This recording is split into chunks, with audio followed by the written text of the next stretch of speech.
എല്ലാ Kairali T V പ്രേക്ഷകർക്കും പൂർവികം പരിപാടിയിലേക്ക് സ്വാഗതം. മനുഷ്യ സ്നേഹത്തിന്റെയും ജീവകാരുണ്യത്തിന്റെയും ദീപമാർഗമായ കെയർ ആൻഡ് ഷെയറും കൈരളി ടിവിയും ഇവിടെ ഒത്തുചേരുകയാണ്. പൂർവികം പരിപാടിയുടെ മുഖ്യ അതിഥികളെ നമുക്ക് ഈ വേദിയിലേക്ക് സ്വാഗതം ചെയ്യാം.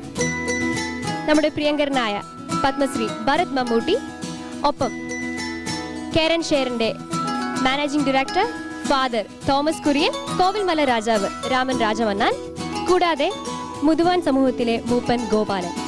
ഇവരെ 4 പേരെയും നമുക്ക് സ്നേഹപൂർവ്വം നല്ലൊരു കയ്യടി കൊടുത്തുകൊണ്ട് നമുക്ക് ഈ വേദിയിലേക്ക് സ്വാഗതം ചെയ്യാം.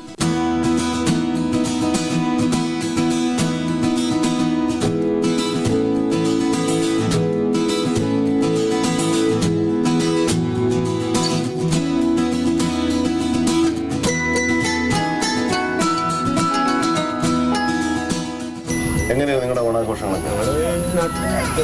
നാട്ടിലെ രീതി തന്നെയാണ്. അത് നിങ്ങൾക്ക് പുരാതനമായിട്ട് എന്തെങ്കിലും ആചാരങ്ങളുണ്ടോ? ആചാരങ്ങൾ എന്ന് വെച്ചാൽ നിങ്ങൾക്ക് മഹാബലിയാണോ അതോ അങ്ങനത്തെ വേറെ വല്ല? മാബലി എങ്ങനെയാ നിങ്ങൾ ഓണത്തിന് അന്ന് എന്തൊക്കെ പരിപാടികളാണ്?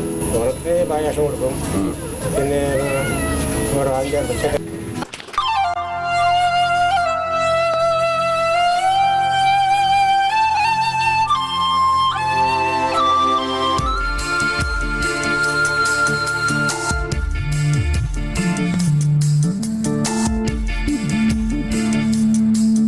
ജയലക്ഷ്മി സിൽക്സ് താരരാജാവും നാട്ടുരാജാവും.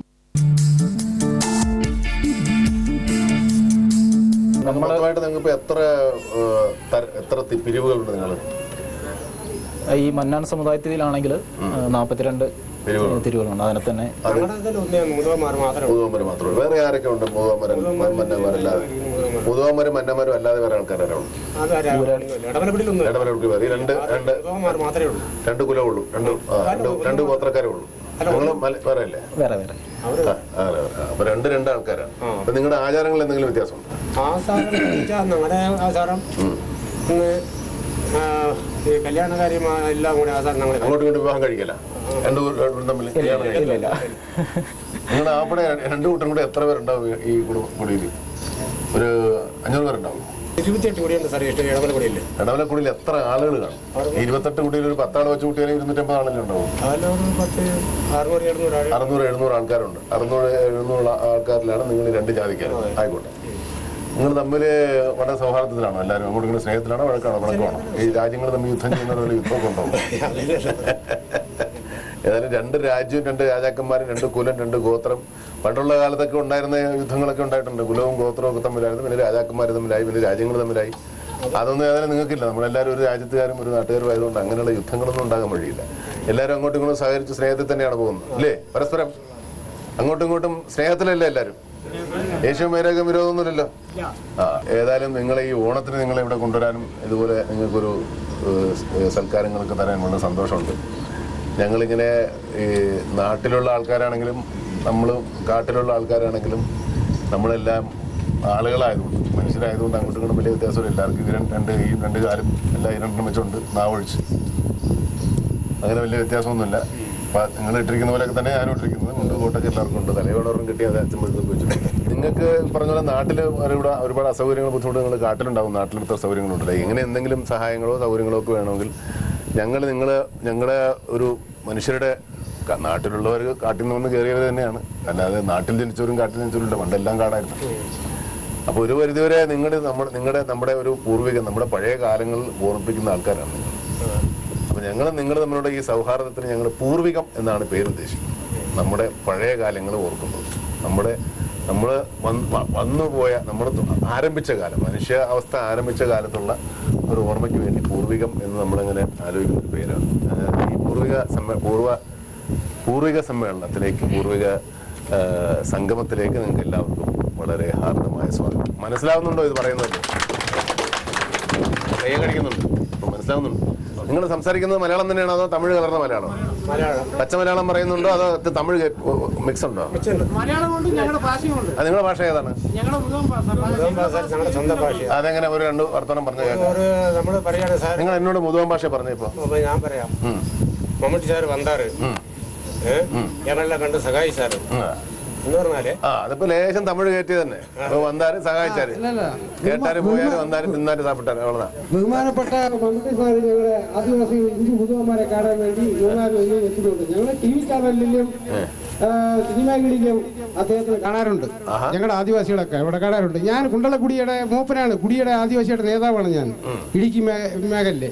പക്ഷേ ഞങ്ങളുടെ കുടുംബം കുറേ കുണ്ടളക്കുടിയിൽ നിന്ന് കാണാൻ വേണ്ടി ആഗ്രഹിച്ചാണ്. എവിടെ ഏത് മേഖലയിൽ ഒരു വണ്ടി കയറി പോയാലും അദ്ദേഹമാണോ കയറി പോകുന്നത്, അവിടെ ഷൂട്ടിംഗ് ഉണ്ടോ എന്നുള്ള ഒരു ആഗ്രഹങ്ങളെല്ലാം ഞങ്ങൾക്ക് കൊതിച്ചു നിൽക്കുന്നതാണ്.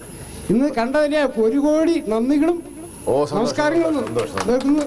ഈ തലയെക്കെട്ട് നിങ്ങൾക്ക് എല്ലാവർക്കും ഉള്ളതാണോ അതോ വല്ല ഉള്ള തലയെക്കെട്ടുള്ളതാണോ? പക്ഷെ നിങ്ങൾ ഈ സ്ത്രീകൾ സാരി ഉടുക്കുന്നത് ഈ കൂർഗികൾ ഉടുക്കുന്ന പോലത്തെ ഒരു സാരിയാണ്. അതങ്ങനെ അതിന് വല്ല കാരണമുണ്ടോ? ഉള്ളതാണ് അല്ലെ? അപ്പൊ ഇവരിങ്ങനെ കൊടുക്കുന്ന നമ്മുടെ നാട്ടിലുള്ള ആൾക്കാർ കൊടുക്കുന്നല്ലോ ഈ പുറകിൽ നിന്ന് കിട്ടുന്നതൊക്കെ കൂർഗില്ലേ, കൂർഗ് അവിടുത്തെ സ്ത്രീകൾ കൊടുക്കുന്ന ആ ഒരു രീതിയുണ്ട്. അത് അങ്ങനെ വല്ല നിർബന്ധമുണ്ടോ, അങ്ങനെ വല്ല കാരണങ്ങളുണ്ടോ അതിന്? അപ്പൊ നിങ്ങൾക്ക് ഇങ്ങനെ ഒരു ചരിത്രം ഉണ്ടല്ലോ, ഈ മറ്റേ ഇടമലയാർ പ്രോജക്റ്റ് അല്ലേ, അവിടെ അണക്കെട്ടിയപ്പോ അവിടെ സർ CP രാമസ്വാമി അയ്യർ അവിടെ നിങ്ങൾ അവിടെ താമസിച്ചിരുന്ന ആളുകളെല്ലാം കൂടെ നിങ്ങളെ ഈ ഇടമലക്കുടിയിലേക്ക് മാറ്റി. അത് അങ്ങനെ ചരിത്രമുണ്ടോ?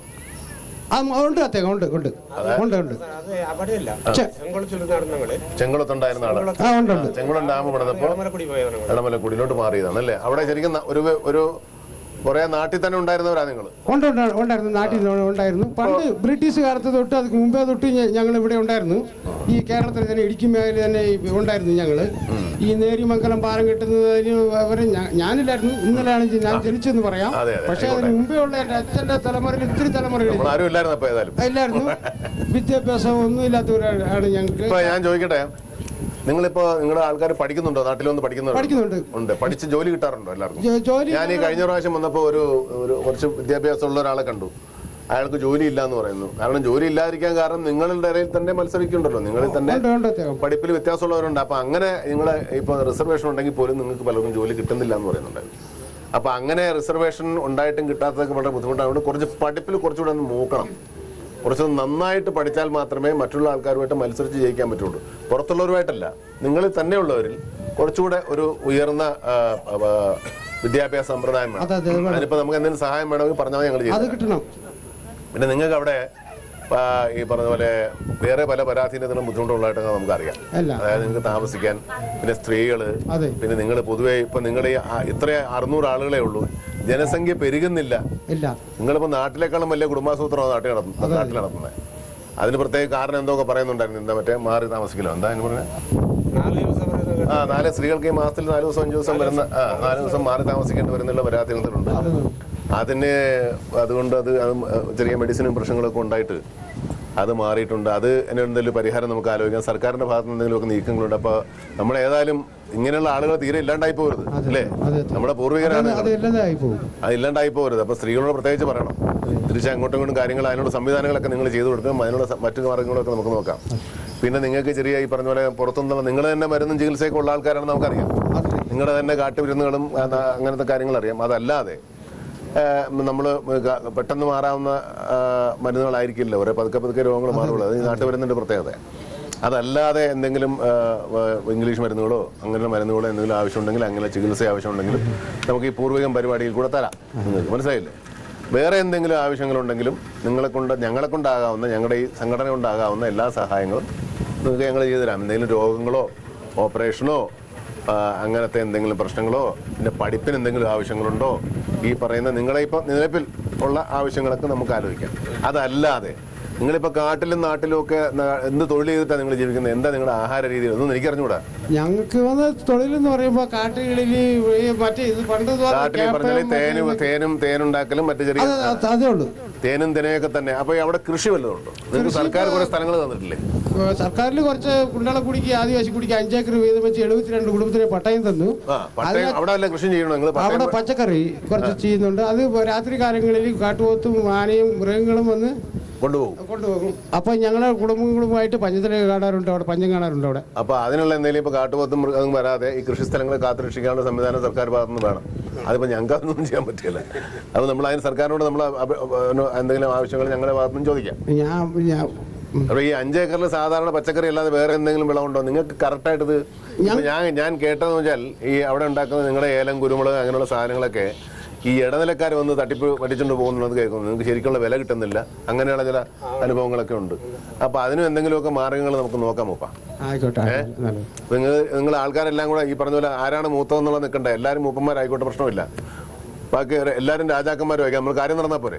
എന്നാലും പക്ഷേ നടക്കാനും പിടിക്കാനും ഒക്കെ ഒരാൾ വേണം. അത് നമുക്ക് രാജാവിനെ മൂപ്പരെ ഏൽപ്പിക്കാം. ബാക്കിയുള്ള ആവശ്യങ്ങൾ നിങ്ങൾ ഏൽപ്പിച്ചിട്ട് അനുവദിച്ചിട്ട് നടക്കുക. ഈ സ്ത്രീകളാരും ഒന്നും മിണ്ടാത്തത്? മമ്മൂട്ടി സാറിന് കാണാൻ വന്ന നന്ദി ഞങ്ങൾക്ക് ഇന്നാണ് ആദ്യം കാണുന്നത്. അതുകൊണ്ട് സന്തോഷത്തിൽ കണ്ടിട്ട് സന്തോഷാണ്. ആ സന്തോഷത്തിൽ ഒന്നും ഞങ്ങൾക്ക് പറയാൻ പറ്റില്ല. നിങ്ങൾ പറഞ്ഞോ, സന്തോഷം കഴിയുമ്പോൾ പറഞ്ഞോളൂ കേട്ടോ. ഞങ്ങൾക്ക് സ്കൂള് കിട്ടണം. സ്കൂളില്ല. ഒരു സ്കൂളില്ല, അംഗൻവാടി മാത്രം. അംഗനവാടി മാത്രമേ. എത്ര കുട്ടികളുണ്ടാവും നിങ്ങൾ സ്കൂളിൽ വന്നാൽ തന്നെ? നിങ്ങൾ ആരും പ്രസവിക്കാൻ തയ്യാറല്ലെന്നാണ് ഞാൻ കേട്ടത്.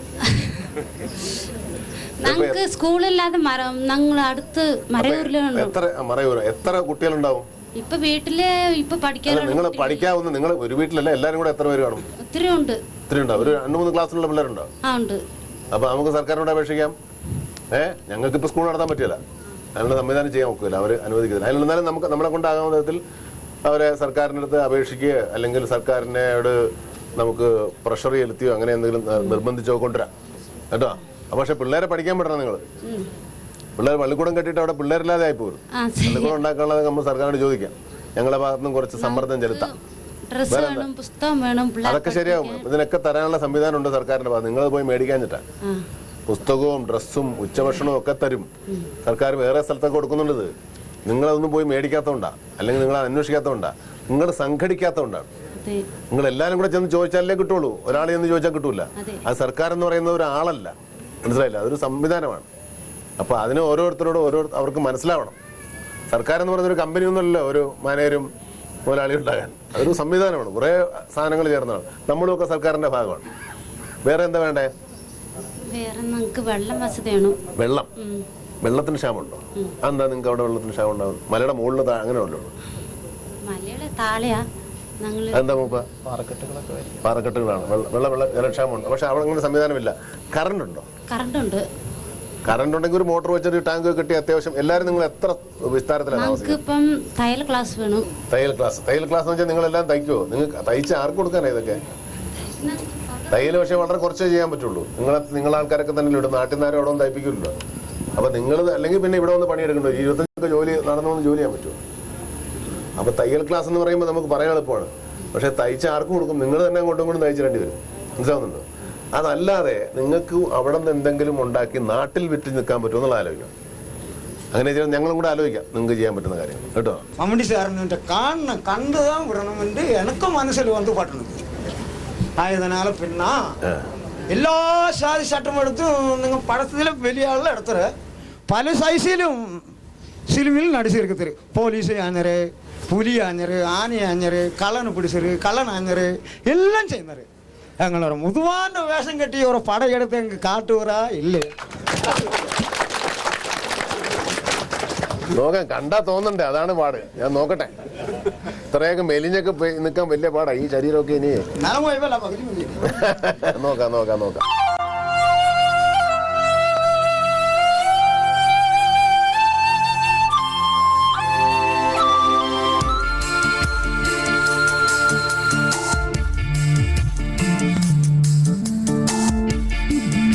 ഞങ്ങൾ വർഗ്ഗക്കാരെന്ന് പറഞ്ഞാൽ ഈ ആദിവാസിയിൽപ്പെട്ടെന്ന് പറഞ്ഞാൽ 32 ഗോത്രവർഗമുണ്ട്.